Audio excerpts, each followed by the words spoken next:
Capítulo 2. O tempo da cruz, a eternidade da cruz. Toda vez que consideramos a cruz, ela causa admiração em nós. Toda vez que nos lembramos da redenção do Senhor Jesus, nosso coração é preenchido tanto por tristeza como por júbilo. Para nós, a cruz do Senhor não é somente uma cruz de madeira, mas um símbolo da sua obra redentora completa e da plena salvação realizada por essa obra redentora. De início, quando recebi o Senhor Jesus, frequentemente procurava descobrir como os homens no Antigo Testamento, que vieram antes da época da crucificação do Senhor, poderiam ser salvos. Naqueles dias eu era um bebê no Senhor e estava intrigado com essa questão. Nos últimos anos, não tenho visto muito do vigoroso poder da cruz manifestado nos cristãos. Parece-lhes que a morte do Senhor é algo que ocorreu há muito tempo, há mais de 19 séculos. Sendo assim, ela não parece ter qualquer poder. Agradeço ao Pai por recentemente ter me mostrado a eternidade da cruz. Devido aos dois conceitos acima mencionados, acho necessário que os santos de Deus estejam familiarizados com o ensinamento da eternidade da cruz. Se percebermos que a cruz ainda é extremamente alentadora, quanto seremos tocados por ela? A morte do Senhor relacionada com a antiga e a nova aliança. Podemos ler primeiramente Hebreus 9:15 ao 17. Por isso mesmo, ele é o mediador da nova aliança, a fim de que, intervindo a morte para a remissão das transgressões que havia sob a primeira aliança, recebam a promessa da eterna herança aqueles que têm sido chamados. Porque, onde há testamento a mesma palavra para aliança no original, é necessário que intervenha a morte do testador, pois um testamento aliança só é confirmado no caso de mortos, visto que de maneira nenhuma tem força de lei enquanto vive o testador. Esses poucos versículos nos mostram a relação entre a morte de Cristo na cruz e a antiga e a nova aliança. Sob a antiga aliança, os homens pecaram da mesma forma que o fazem agora. Uma vez que existia o pecado, havia a necessidade do Salvador. Se um homem pecou e não recebeu o perdão de Deus, ele terá de suportar seu próprio julgamento do pecado. Deus não pode perdoar o pecado do homem simplesmente pela sua misericórdia. Fazer isso colocá-lo-ia em injustiça. Por essa razão, na redenção à maneira de Deus, ele estabeleceu o caminho da substituição. Sob a antiga aliança, ele utilizava muitos sacrifícios e ofertas para fazer propiciação pelos pecados do homem. Uma vez que muitos animais morriam a favor do homem, este recebia o justo perdão de Deus. A palavra propiciação no hebraico significa encobrir. Sob a antiga aliança, a propiciação era somente um encobrimento dos pecados do homem com o sangue de animais, pois a Bíblia claramente diz: porque é impossível que o sangue de touros e de bodes remova pecados. Hebreus 10:4. Por essa causa, na plenitude dos tempos Deus enviou o seu Filho ao mundo para morrer pelos homens. Por meio de sua única oferta de si mesmo, a salvação eterna da redenção foi cumprida. Os pecados que não eram removidos pelo sangue de touros e bodes, no Antigo Testamento, são agora removidos por meio da sua morte, pois ele é o Cordeiro de Deus, que tira o pecado do mundo. João 1:29. A morte de Cristo conferiu grande mudança à história, dividiu a era do Antigo Testamento da do Novo Testamento. Antes dela tínhamos a era do Antigo Testamento, após ela temos a era do Novo Testamento. A leitura dos versículos mencionados acima abrange esse ponto. Esses 3 versículos falam sobre dois tipos de relacionamento que a morte do Senhor tem com a antiga e a nova aliança. Hebreus 9:15 mostra como ele é o mediador. Os versículos 16 e 17 mostram como ele se tornou o que fez o testamento. Vimos que todos os homens na primeira aliança eram pecadores. Embora oferecessem a Deus animais como propiciação por seus pecados, estes foram apenas cobertos, não foram removidos. Naquela época, Deus perdoou seus pecados porque pelo sangue de muitos sacrifícios ele viu, à distância, o sangue de seu Filho e a sua eficácia. Entretanto, a menos que o Senhor Jesus morresse, Deus ainda não poderia terminar com o problema do pecado na primeira aliança. O pecado precisa ser removido. Quando Cristo morreu, o pecado sob a primeira aliança foi removido. Podemos ver de outro ângulo a relação que a morte do Senhor tem com a primeira aliança. Toda aliança tem as suas condições. A antiga aliança também tinha suas exigências. Quando o homem ficava aquém desses requisitos, ele pecava. A punição pelo pecado é a morte. É por isso que o Senhor Jesus teve de morrer a favor dos que estavam na primeira aliança e redimi-los de seus pecados. Ele cumpriu todos os requisitos da primeira aliança, terminou-a e iniciou uma nova aliança. Por sua morte, ele redimiu o homem dos pecados cometidos na primeira aliança e tornou-se o mediador da nova aliança. Ele ser o mediador da nova aliança está baseado na sua redenção dos pecados dos que estavam na primeira aliança. Originalmente, o homem deveria receber a promessa da herança eterna. Entretanto, devido ao seu pecado, ele foi impedido de herdá-la. Agora o Senhor Jesus morreu. O homem está redimido do pecado e os chamados estão qualificados a receber a herança eterna. Portanto, o Senhor Jesus tornou-se o mediador por meio da morte na cruz. Por um lado, ele deu fim aos pecados da antiga aliança. Por outro, introduziu a bênção da nova aliança. Tudo isso está relacionado com o fato de ele ser o mediador. A seguir devemos considerá-lo como o que fez o testamento. A palavra testamento é aliança na língua original. Na explanação acima, vimos a lei da aliança. Todos os que transgrediam a lei morriam. Cristo morreu para redimir-nos do pecado. Posto isso, consideremos o testamento da aliança. Um testamento significa um arranjo feito por um testador para a passagem de suas posses, quando da sua morte, para seu herdeiro. O Senhor Jesus é o testador, o que fez o testamento. Todas as bênçãos desta era e da próxima pertencem a ele. Assim como ele desejava carregar os pecados dos que estavam na primeira aliança, da mesma forma ele deseja conceder tudo o que é prometido nessa aliança, testamento. Para que pudesse redimir o homem de seus pecados, ele teve de morrer. Para que o homem pudesse herdar o testamento, ele também teve de morrer. Se um homem estiver vivo, o testamento que ele fizer não estará em vigor. Ele deve morrer antes que o herdeiro possa receber herança. Aqui vemos o profundo relacionamento entre a morte de Cristo e a antiga e a nova aliança. Resumindo, sem a sua morte não haveria a antiga e a nova aliança. Sem a sua morte, o Antigo Testamento não poderia ser completo, pois o requisito da sua lei não teria sido satisfeito. Sem a sua morte não poderia haver o Novo Testamento, porque não haveria maneira de a bênção do seu testamento ser concedida aos chamados. Mas o Senhor morreu, e terminou a primeira aliança e decretou a segunda. De fato, o Novo Testamento foi decretado por seu sangue. Como os homens eram salvos no Antigo Testamento? Se o sangue de touros e bodes não era capaz de remover pecado, como mencionamos anteriormente, como, então, os homens no Antigo Testamento eram salvos? Pela cruz. O homem havia pecado. Portanto, somente um homem podia cumprir a redenção do pecado. Embora os animais fossem inocentes e sem mácula, eles não podiam redimir o homem de seus pecados. Porque, então, Deus prometeu, em Levítico 17, que o sangue de criaturas era capaz de redimir alguém do pecado? Deve existir algum significado muito profundo aqui. As coisas da lei são sombra das coisas que haviam de vir, porém o corpo é de Cristo. Colossenses 2:17. Portanto, todos os sacrifícios e ofertas no Antigo Testamento referem-se a Cristo. Apesar de Cristo ainda não ter morrido na época da primeira aliança, Deus pretendia que todos os sacrifícios oferecidos naquele período fossem prefigurações de Cristo. A morte deles era tomada como a morte de Cristo. Por intermédio do sangue de muitos animais, Deus contemplava o sangue de seu Filho amado. Por meio de muitos touros e bodes, ele via o Cordeiro de Deus. Nos muitos sacrifícios, ele contemplava a morte substitutiva de Cristo.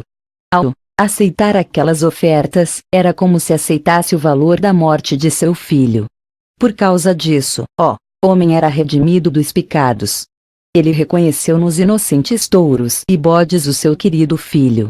Assim ele podia perdoar os pecadores com base nos sacrifícios que ofereciam.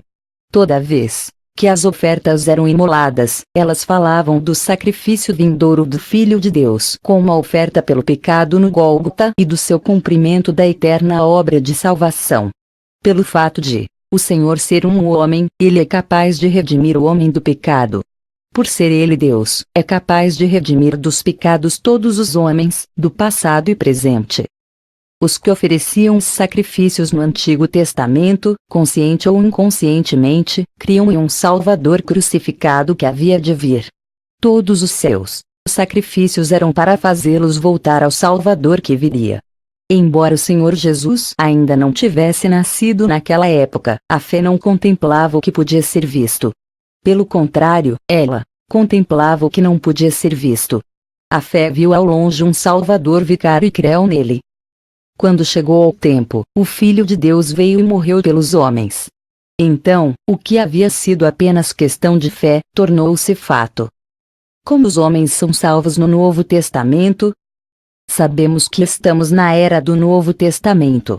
Como somos salvos nesta era? Cristo morreu e a salvação foi consumada. Se crermos no Senhor Jesus, que significa recebê-lo pela fé como o Salvador, seremos salvos. Alguns têm dificuldade para compreender como Cristo pôde morrer por eles mesmo antes de terem nascido. De fato, isso representa um problema para os sentidos físicos. Contudo, para a fé, é uma verdade gloriosa. Primeiramente, precisamos perceber que o tempo não pode restringir Deus.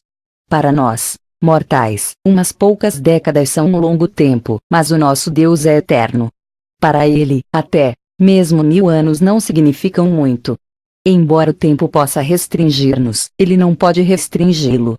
Sendo assim, muito embora tenhamos crido em um Senhor que morreu por nós uma única vez, há muitos anos, somos salvos. A Bíblia diz que o Senhor Jesus ofereceu-se a si mesmo uma vez por todas e cumpriu a obra da redenção. Hebreus 7:27. Ele é Deus, por isso pode transcender o tempo para redimir os que viveram milhares de anos antes dele, bem como os que vivem milhares de anos depois dele. Ele não somente pode redimir estes. Se, infelizmente, o mundo continuar por outros milhares de anos, a sua redenção ainda será eficaz. Uma vez que ele terminou a sua obra, ela foi cumprida eternamente. Se um pecador desejar ser salvo agora, o Senhor não precisa morrer por ele novamente. Ele só precisa aceitar o valor da oferta única do Senhor e será salvo. A nossa fé também não é restringida pelo tempo. A fé pode conduzir alguém para a realidade da eternidade. Assim como os homens no Antigo Testamento contemplaram um Salvador vindouro e foram salvos, da mesma forma contemplamos um Salvador no passado e somos salvos. O fato de a questão ter sido no passado não significa que tenha terminado. Pelo contrário, significa que está feito. Os homens no Antigo Testamento olhavam para a frente. Nós, no tempo presente, olhamos para trás. A fé levou-os do Antigo Testamento a aceitar um Salvador que viria. Não irá a nossa fé levar-nos a aceitar um Salvador que passou. Ao ler Hebreus 9:12-15 seria muito significativo se ligássemos os três eternos desses versículos. O que o Senhor cumpriu foi uma redenção eterna. Portanto, quando alguém crê nele, recebe essa redenção. É necessário percebermos que a importância da cruz não foi determinada pelo homem, e, sim, por Deus. Deus avalia a redenção da cruz como sendo eterna. Por conseguinte, nós, pecadores que não temos justiça própria, deveríamos reconhecer a palavra de Deus como verdadeira, agir de acordo com ela, crer na cruz do seu Filho e ser salvos. O tempo da cruz. Esse é o ponto mais crucial. Embora a Bíblia diga que o Senhor Jesus ofereceu um único sacrifício pelos pecados, ela ressalta que tendo oferecido, para sempre, um único sacrifício pelos pecados, assentou-se Hebreus 10:12. A palavra único significa que o sacrifício do Senhor pelos pecados foi perfeito. Ele somente teve de redimir o homem dos pecados uma vez. Entretanto, esse sacrifício pelos pecados é para sempre. É um eterno sacrifício pelos pecados. Isso quer dizer que não somente o efeito desse sacrifício pelos pecados é eterno, mas o próprio sacrifício é eterno. Muito embora Cristo tenha ressuscitado e viva eternamente, parece que a sua cruz continua a existir. Que possamos perceber a eternidade da cruz. Não se trata de um acontecimento ocorrido há 1900 anos. Hoje ele permanece cheio de frescor. Apocalipse 13, 8 diz: do Cordeiro que foi morto, desde a fundação do mundo. O nosso Senhor é o Cordeiro que foi morto desde a fundação do mundo, até agora e eternamente. Para ele, a cruz não é meramente um evento de determinado tempo, em determinada data, de determinado mês, de determinado ano.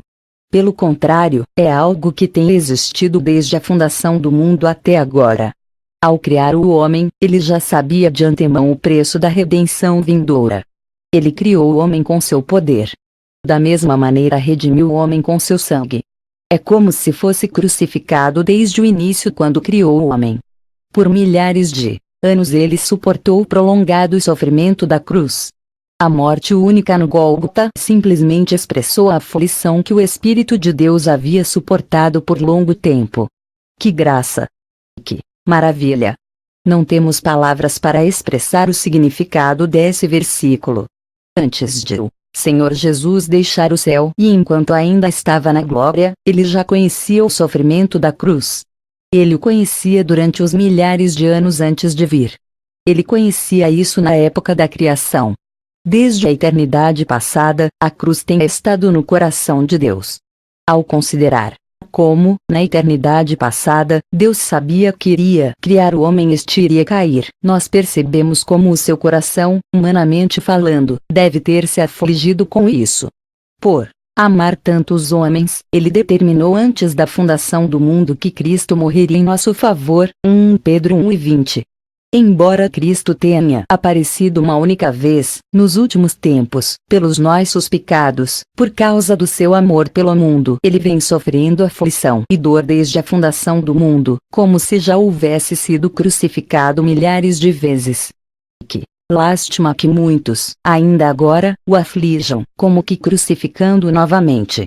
Quando ficamos cientes de seu tão grande amor, nada podemos fazer senão ficar maravilhados e admirados diante dele. Esse é o coração de Deus. Se percebermos isso, não amaremos a Deus muito mais. Portanto, humanamente falando, os do Antigo Testamento criam em uma cruz vindoura, enquanto os do Novo Testamento creem em uma cruz do passado. Na verdade, não existe distinção de tempo e período. A cruz do Antigo Testamento é algo presente e a cruz do Novo Testamento também é algo presente. Possa o Senhor abrir-nos os olhos a fim de vermos que a cruz independe do tempo. O eterno frescor da cruz. Os do Antigo Testamento morreram. Portanto, prestaremos atenção somente aos do tempo presente. Muitos afastam a cruz de volta a 1900 anos e consideram-na velha, ultrapassada e obsoleta. Embora seja verdade que a história da humanidade considere o Gólgota de Cristo como um acontecimento histórico, na experiência espiritual dos crentes a cruz de Cristo ainda é um evento fresco. Não é algo velho, ultrapassado ou obsoleto. Podemos considerar alguns versículos. Hebreus 10, 19, 20 diz: tendo, pois, irmãos, intrepidez para entrar no Santo dos Santos, pelo sangue de Jesus, pelo novo e vivo caminho que ele nos consagrou pelo véu, isto é, pela sua carne. Para compreender esses dois versículos, precisamos entender as coisas mencionadas no Antigo Testamento. Nos tempos antigos, o tabernáculo era dividido em duas seções. A primeira era chamada de Lugar Santo e a segunda, de Santo dos Santos. As duas seções eram separadas por um véu. Os que entravam no Santo dos Santos tinham de passar pelo véu. A glória de Deus era manifestada dentro do Santo dos Santos. Nenhuma pessoa comum podia entrar ali. Somente o sumo sacerdote podia entrar nele uma vez ao ano. Antes de fazê-lo, ele devia primeiramente oferecer sacrifícios e fazer propiciação por si mesmo e pelo povo, e a seguir entrar com o sangue de touros e bodes. Ora, quanto a nós, entramos no Santo dos Santos por meio do sangue do Senhor Jesus. Isso representa a cruz. Antigamente, o sumo sacerdote entrava no Santo dos Santos somente uma vez ao ano. Agora, pela cruz do Senhor Jesus, podemos entrar nele a qualquer momento. Qual é o significado de entrar no Santo dos Santos? Significa que podemos achegar-nos a Deus a fim de confessar os pecados, ter comunhão com Ele e estar na sua presença. Os que entravam no Santo dos Santos tinham de passar pelo véu, que representa o corpo do Senhor Jesus. Quando ele foi crucificado, o véu do templo foi rasgado ao meio de alto a baixo. Se não tivesse sido rasgado, os homens não poderiam ter passado por ele. Se o Senhor Jesus não tivesse morrido e não tivesse tido seu corpo partido, os homens não poderiam passar por ele e não poderiam entrar no Santo dos Santos. No tempo presente, achegamo-nos a Deus por intermédio da morte do Senhor Jesus. Isso também representa a cruz. Nossa Bíblia nos diz que esse caminho pelo véu tornou-se acessível a nós por causa do Senhor Jesus. De fato, Ele voluntariamente entregou a vida para redimir-nos. Necessitamos atentar ao fato de que esse caminho é novo e vivo. A palavra novo na língua original refere-se a algo recém-oferecido ou recém-sacrificado. Aqui vemos o eterno frescor da cruz. O sumo sacerdote não podia confiar nas ofertas e sacrifícios dos anos anteriores. Ele devia ter ofertas frescas e sacrifícios frescos. Ele somente tinha ousadia e era capaz de entrar no Santo dos Santos por meio do sangue desses animais. E quanto a nós, agora, nós nos achegamos a Deus pelo sangue do Senhor e pelo seu corpo. Toda vez que vimos a presença de Deus, não precisamos oferecer sacrifícios novamente. O nosso sacrifício é eternamente fresco. A cruz do Senhor Jesus não envelhece com os anos. O seu frescor é o mesmo hoje e eternamente, assim como foi no momento da crucificação. Toda vez que nos achegamos a Deus, podemos perceber o frescor da cruz do Senhor. Nos tempos antigos, menos que o sumo sacerdote tivesse sangue fresco de sacrifícios recém-ofertados, ele morreria diante do Senhor. O sacrifício dos anos anteriores não poderia redimi-lo dos pecados no presente ano.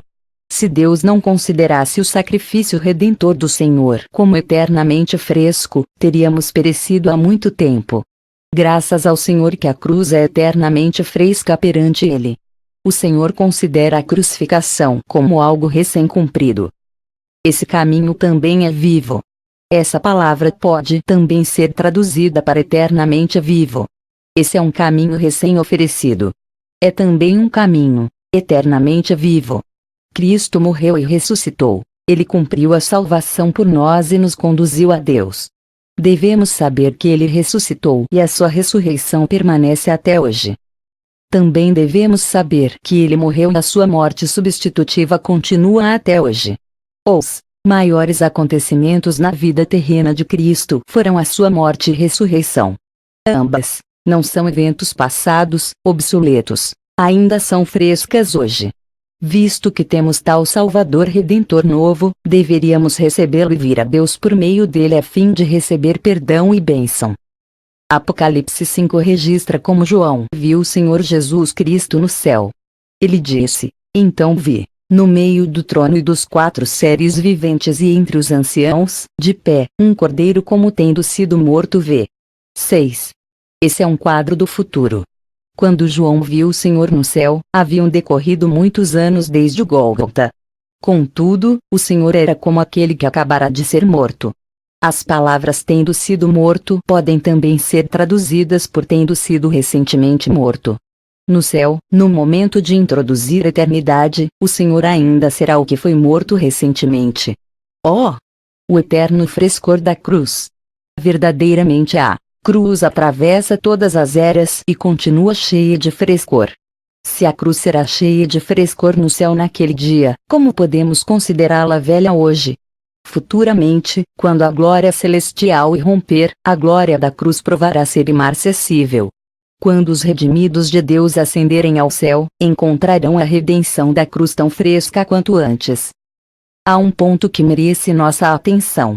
No Antigo Testamento Cristo é chamado de Cordeiro 2 vezes, Isaías 53, 7. Jeremias 11:19.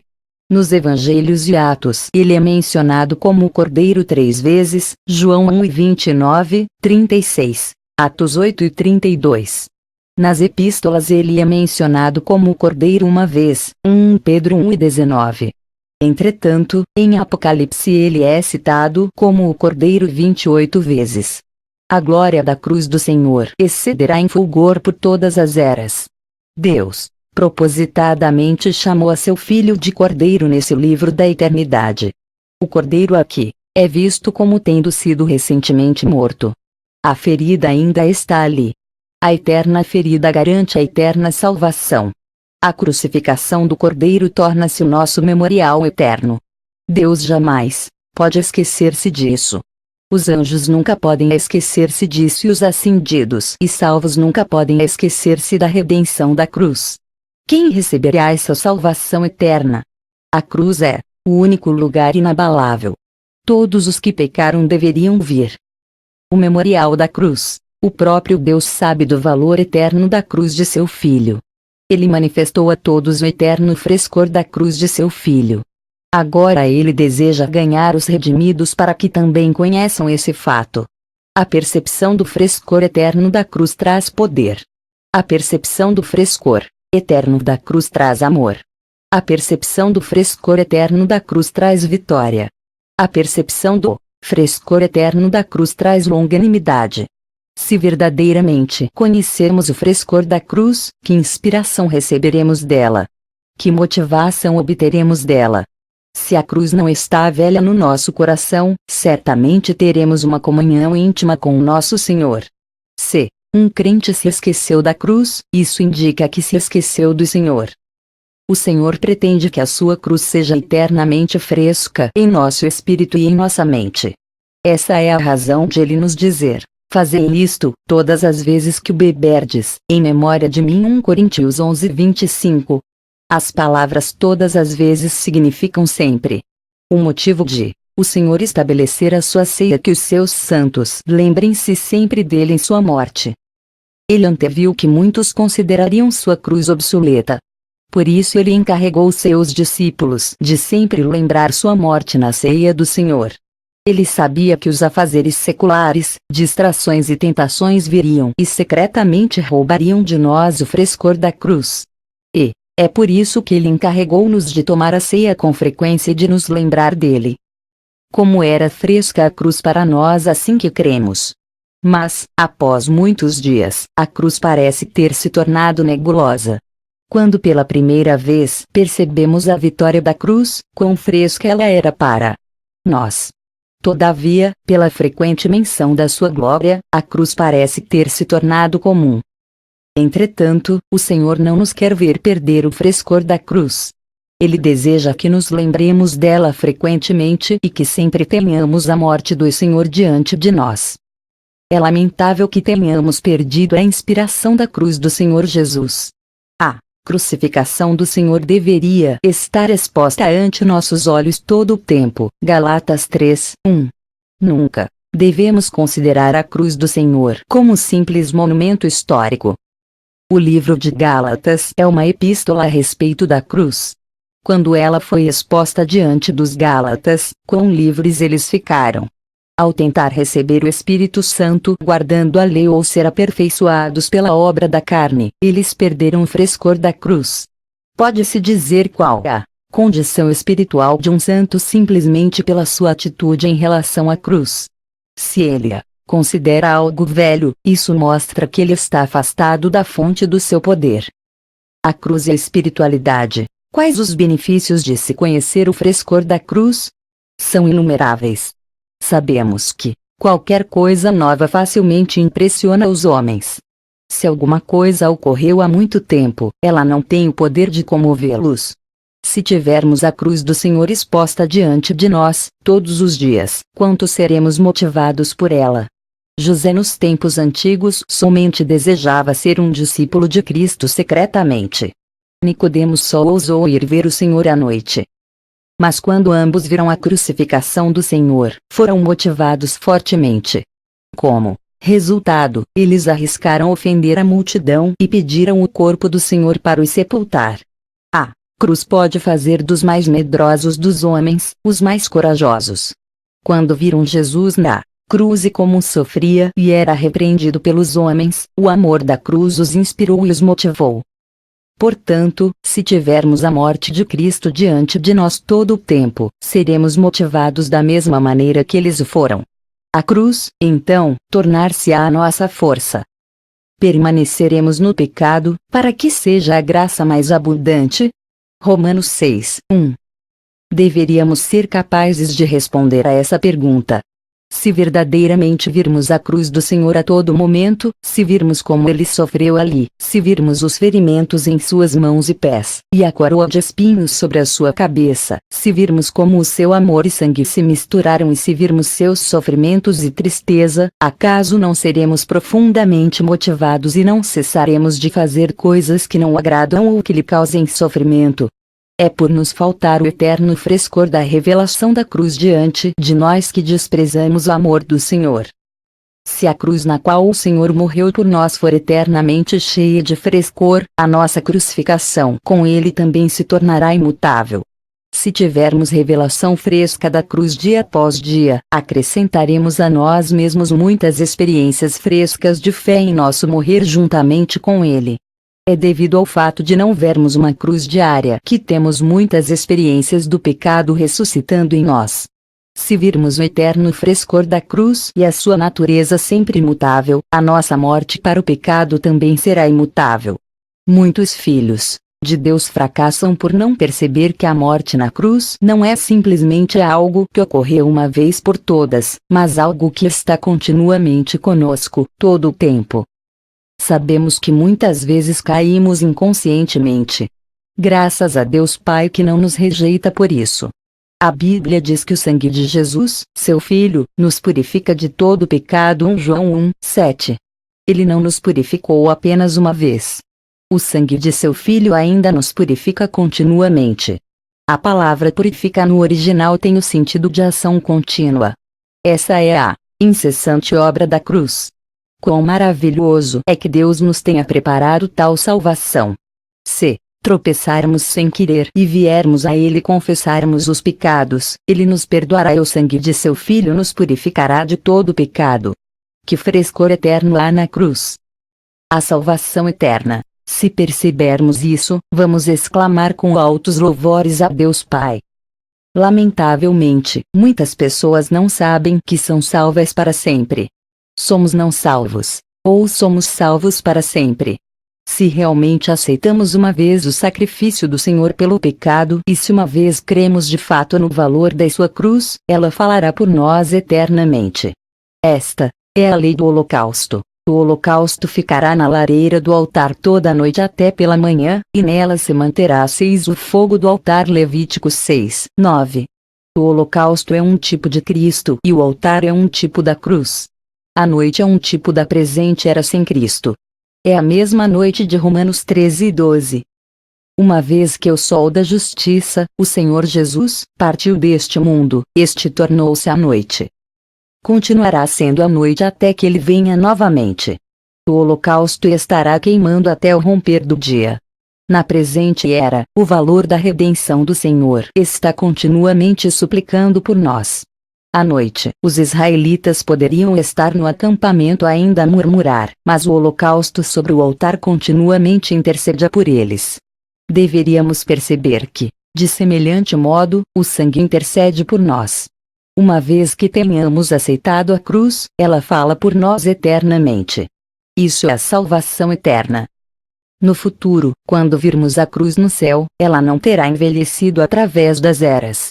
Por isso, a salvação que temos recebido não se tornará mero monumento através do tempo. A eternidade não será uma vida monótona e sem gosto. Ela pode ser longa, mas não tirará a glória da cruz. Na eternidade, veremos Deus desvendar a glória da cruz a nós, pouco a pouco. Senhor, ensina-nos o eterno frescor da cruz. Por que razão as hostes celestiais louvam ao Senhor? Digno é o Cordeiro que foi morto, de receber o poder, e riqueza, e sabedoria, e força, e honra, e glória, e louvor. Apocalipse 5:12. Naquele dia, também louvaremos ao Senhor para sempre por causa da sua cruz. A cruz é o tema da Bíblia, hoje, na terra. Ela será a causa do louvor na glória, no futuro. Irmãos, quão fresca é a cruz! Ela não conhece o significado do tempo, não sabe o que é velhice. Que sejamos constantemente motivados por ela. Oh! Que possamos perder-nos na cruz, todos os dias da nossa vida. Oh! Que ela não perca seu poder sobre nós um dia sequer. Oh! Que permitamos que ela faça uma obra mais profunda em nós cada dia. Possa o Pai abrir-nos os olhos a fim de vermos o mistério oculto na cruz de seu Filho. Mas longe esteja de mim gloriar-me, senão na cruz de nosso Senhor Jesus Cristo. Galatas 6:14.